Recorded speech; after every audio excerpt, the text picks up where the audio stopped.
Gaya ng dati, nililito na naman ni Pangulong Trump ang buong mundo.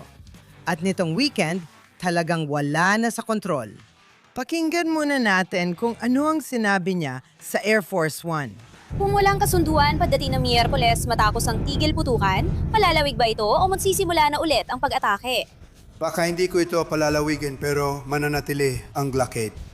Baka hindi ko ito palalawigin kaya may blockade kayo. At sa kasamaang palad, kailangan naming magsimulang magbagsak ulit ng mga bomba. Sige, Mark. Simulan na natin ito. Palalawigin ba ang tigil putukan o magbubomba ulit tayo simula Miyerkules? Para malaman ng mga manonood, nire-record namin ang episode na ito ngayong linggo, Abril 11.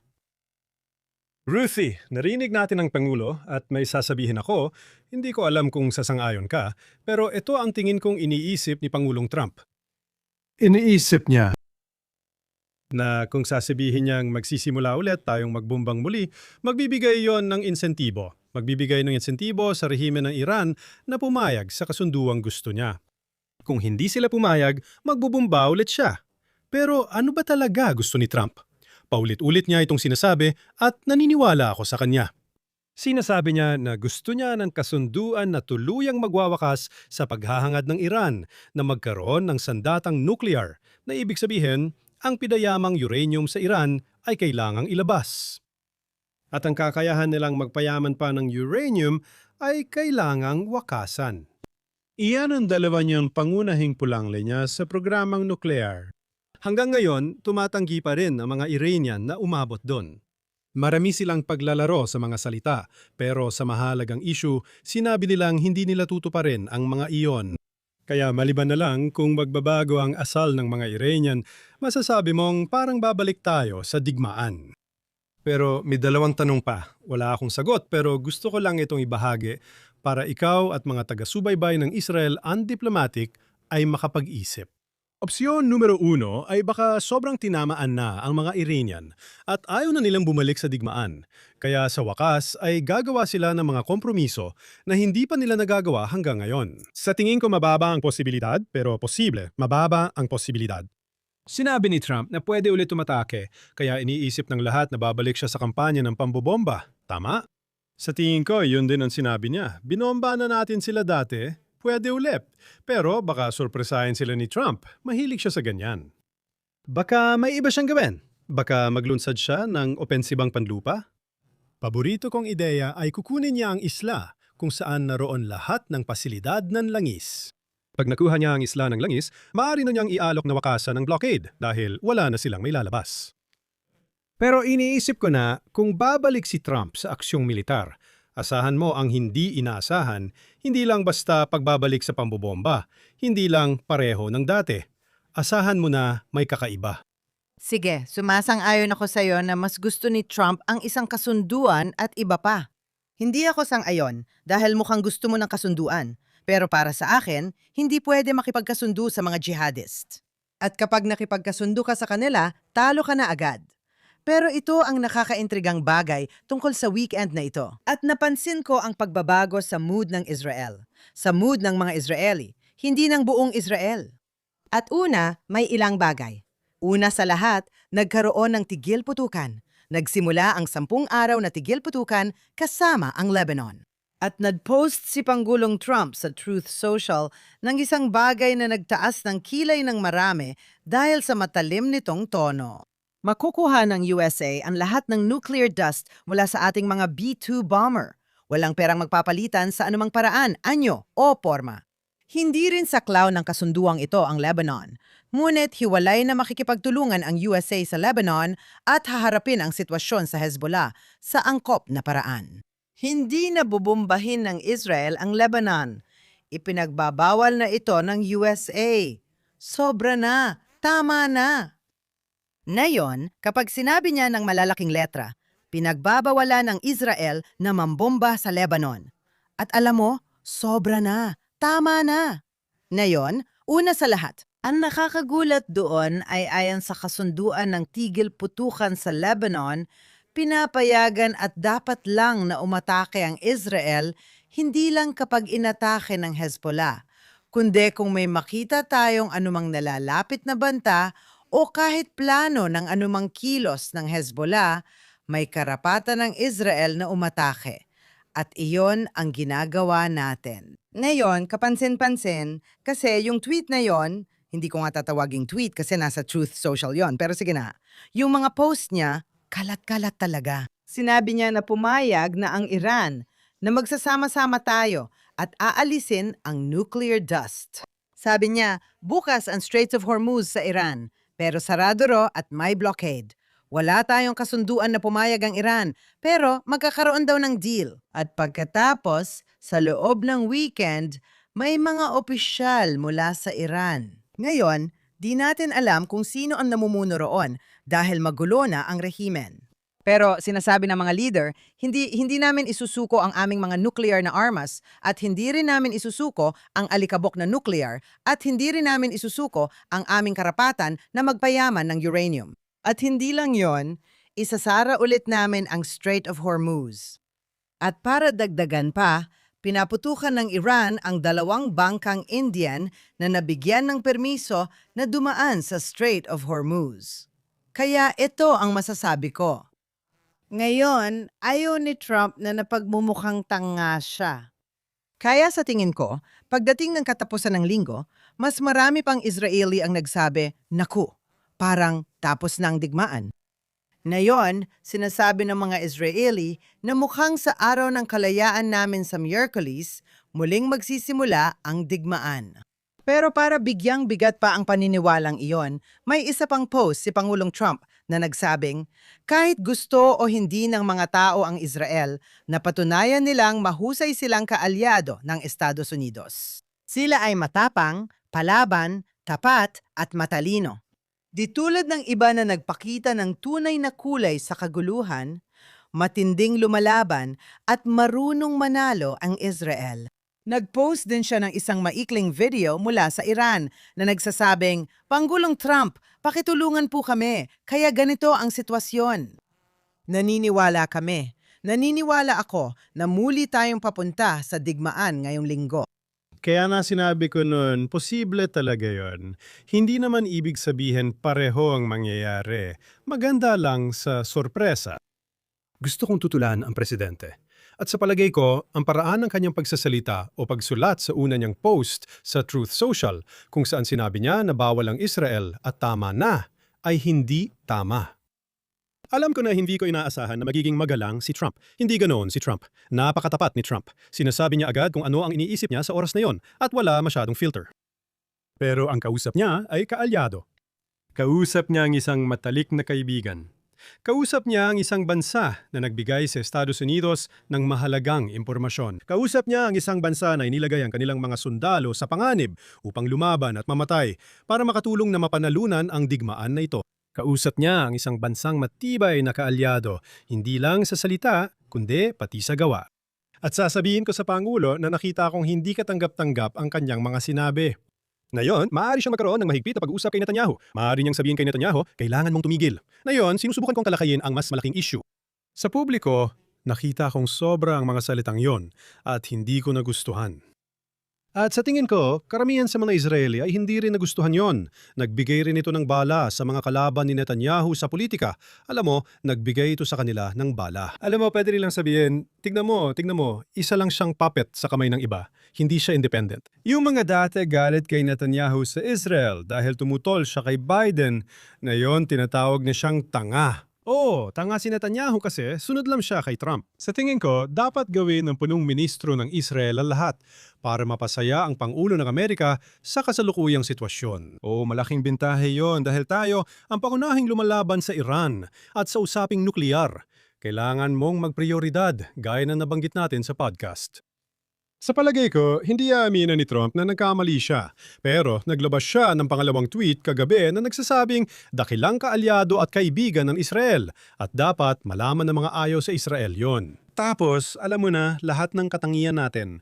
Ang mga Israeli lumalaban at gustong manalo dito, mabuti silang kaalyado. Ganyan umatras si Trump, hindi niya direktan inaamin o humihingi ng paumanhin sa ginawa niya. Siguro masyadong matindi iyon para kay Mark Regev, pero hindi niya ginagawa yon. Pero kinabukasan ay may magandang sinasabi siya tungkol sa iyo at pagkatapos ay nakakalimutan na ang lahat, oo. Na yon ang totoo, kakarinig ko lang ng sinabi ni Kamala Harris tungkol sa Israel. At napakaswerte natin mula sa pananaw ng isang Israeli na si Trump ang nasa White House at hindi si Kamala Harris dahil sa paraan ng kanyang pagsasalita, marahil dulot ng politika ng Democratic Party at para manalo sa primary ngayon. Pero ang sinasabi niya ngayon ay napakahirap para sa mga Israeli. At kay Pangulong Trump, sa kabila ng kanyang mga pagkukulang, gaya ng sinasabi namin sa Australia. Hindi ko alam kung may katumbas kayo niyan kung saan ka lumaki sa New York o... Sinasabi namin, kahit may kapintasan, si Trump ay tama sa pagharap sa nuclear na programa ng Iran at sa suportang ibinigay niya sa Israel. Talagang napakaginhawang pagbabago ito. Sa tingin ko, tama si punong Ministro Netanyahu nang sabihing hindi pa sila nagkaroon ng ganitong kabuting kaibigan sa White House. Maraming tao sa Israel, kahit di taga-suporta ni Netanyahu, ay siguradong sasang-ayon. Ngayon lang kami nagkaroon ng mabuting kaibigan sa White House. Sana ang lahat ng mga pahayag niya ay laging sumasalamin doon. Oo, talagang totoo. At saka, tungkol kay Kamala Harris, una sa lahat, isa siyang tanga at kahihiyan. At ganun na talaga siya noon pa. Hindi lang dahil sa kabutihang palad na hindi siya nasa White House. Simulate sa pool, laban na talaga siya sa Israel. Oh, totoo yan. Binoykot niya si Netanyahu noon pumunta ito sa Washington. Kaya alam mo, malinaw na magiging sakuna siya bilang presidente. At kung balak pa niyang tumakbo ulit, alam mo, sana nga. Kasi kahit sinong republikano, kayang talunin siya kung tatakbo siya. Yan ay bukod pa. Dagdag lang yon. Yung sinabi mo tungkol sa mga kalaban ni Netanyahu na tuwang-tuwa, alam mo, ang daming tao. May isang nagsulat sa akin at sinabi, "Ha? Kita mo, sabi ko na nga ba na si Trump ay iniisip lang ang sarili niya? Hindi ang mundo, hindi ang Israel, hindi ang digmaan." In-interview ako ng isang tao na nagtanong, "Oh, ano masasabi mo ngayon na kaibigan mong si Trump ay nasa White House?" Ganito ang tono nila, okay? Tinalikuran ka na ng mabuting kaibigan mo. Ngayon, ganito kasi yan. Ikaw ay Amerikano o Israeli o nasa kanluran ka at sinusuportahan mo ang paglaban sa pandaigdigang jihadistang kilusan at sinusuportahan mong matalo ang masamang rehimen sa Tehran o hindi mo ito sinusuportahan. At kung sinusuportahan mo, ano ang silbi ng pagsasabi ng, "Hahaha, hindi maganda ang nangyayari"? Wala ka bang pakialam sa sibilisasyon ng kanluran? Wala ka bang pakialam sa sarili mong bansa? Kung Israeli ka man o Amerikano, o sige, hindi ko na lang isasama ang Europa dahil sa totoo lang, nakakahiya at nakakabahala ang ugali ng kanlurang Europa. Pero gaya ng sinabi ko, itong tuwang-tuwa na, tingnan mo, tinalikuran ka na niya. Bakit dapat matuwa ang sinuman kung tayo ay nasa sangandaan ngayon sa gitnang silangan at buong mundo? Sa tingin ko, talagang nakakadiri yon. Ano pa ba ang masasabi ko? Oo, tama. Malapit na magkaalyado ang Israel at Estados Unidos at maganda ang personal na relasyon ng punong ministro at pangulo, may respeto sila sa isa't isa. Pero ang ipagpalagay na hindi sila kailanman magtatalo tungkol sa kahit anong bagay ay syempre katawa-tawa. Ibig kong sabihin, kahit ang mga mag-asawang sobrang nagmamahalan at 30 taon nang nagsasama ay nagkakaroon pa rin ng hindi pagkakaunawaan sa ilang mga bagay. Ang ideya na walang pagkakaiba kahit sa pinakamalapit na magkaalyadong bansa ay katawa-tawa. Ibig kong sabihin, kahit sino na nakabasa ng kasaysayan nila, alam mo, ang magagaling na magkaalyado noong ikalawang digmaang pandaigdig, sina Roosevelt at Churchill, nagkaroon sila ng malalaking pagtatalo, hindi ba? At sina Thatcher at Reagan, malalaking pagtatalo rin, hindi ba? Kaya ang idea, talagang katawa-tawa. Siyempre, magkakaroon sila ng mga bagay na pinagkakasunduan at hindi pinagkakasunduan. At bahagi talaga yan ng proseso. At kung mag-e-expect ka ng iba pa, para mo na rin inaasahan ang ano nga ba ang tawag doon?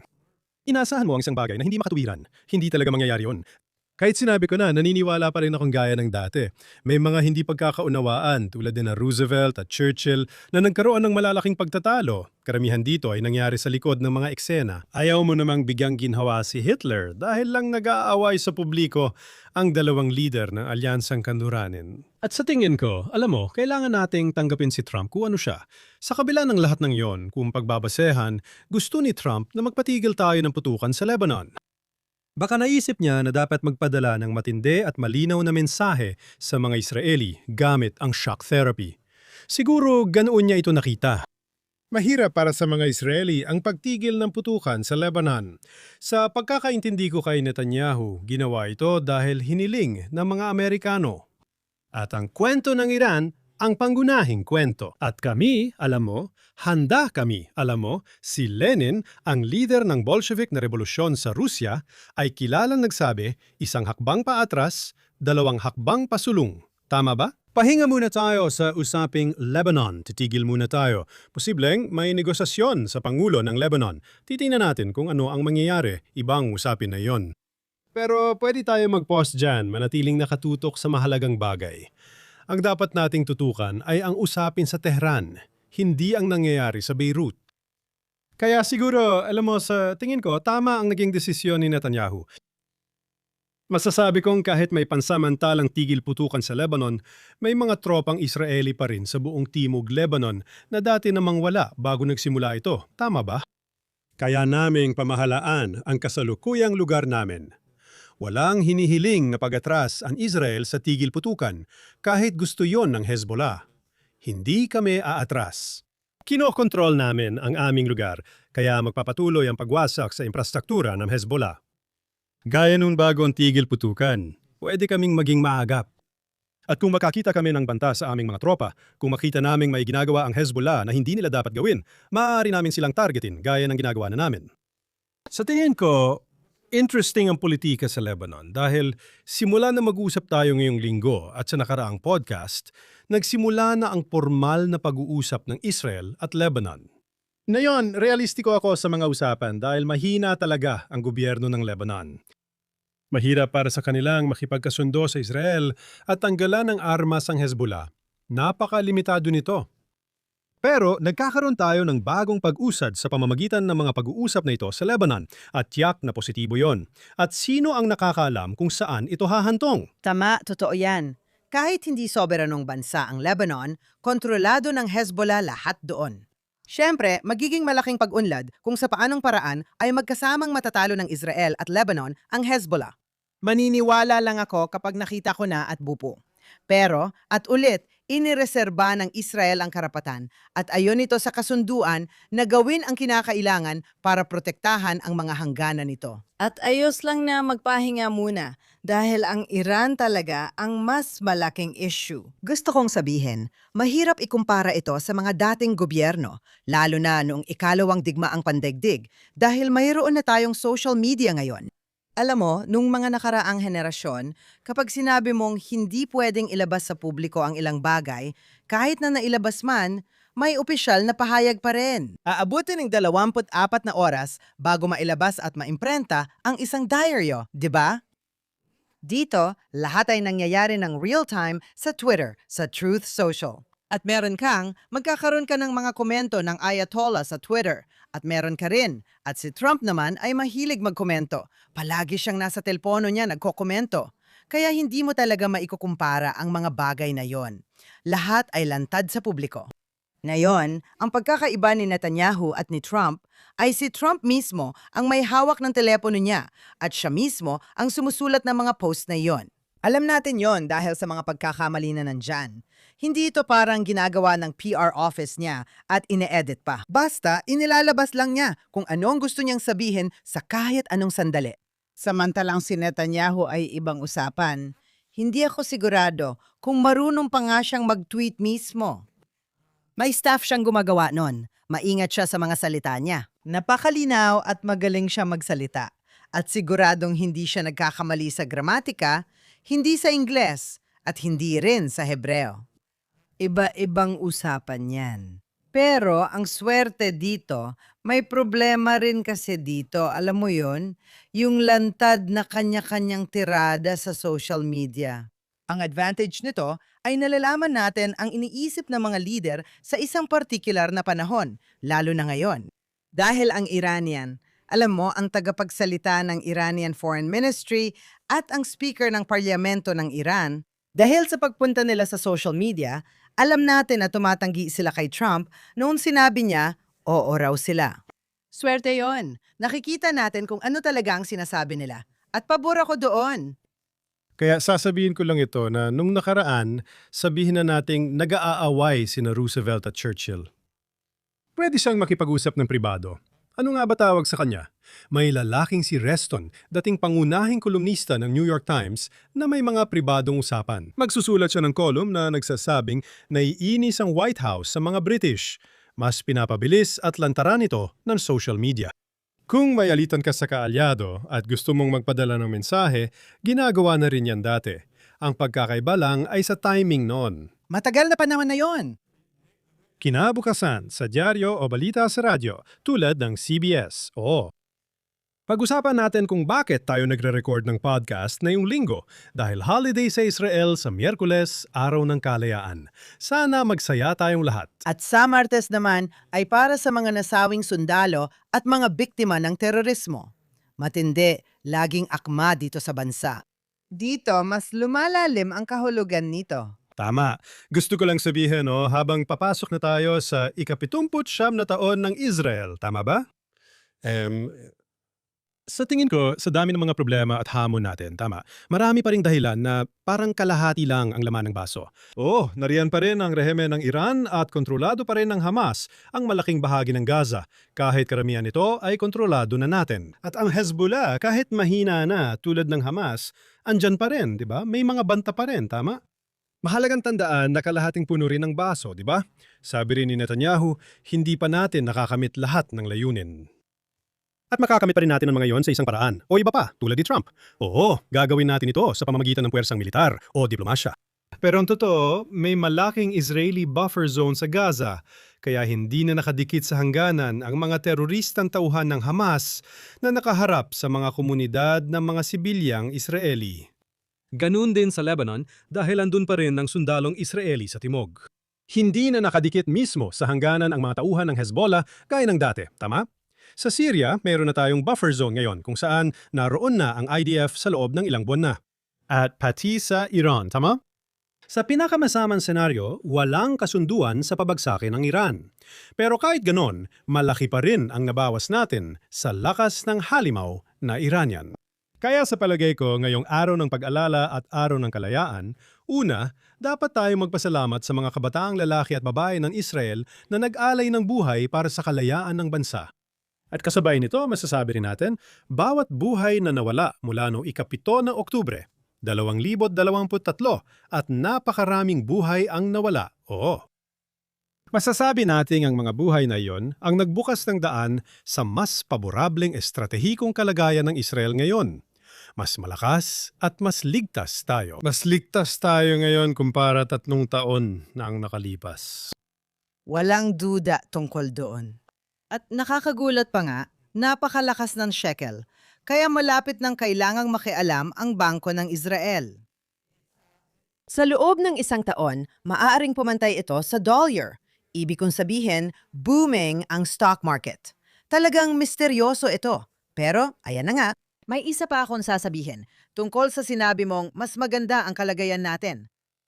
3 taon na ang nakalipas. O baka mas maikli pa kung may nagsabi sa'yo na ang mga eroplano natin, hindi lang mga eroplano ng US, kundi mga eroplano mismo ng Israel, ay pwedeng lumipad pabalik-balik sa itaas. Papuntang Iran nang hindi napapabagsak, nang ligtas na nakakabalik ang mga piloto, sasabihin mong baliw ang taong iyon.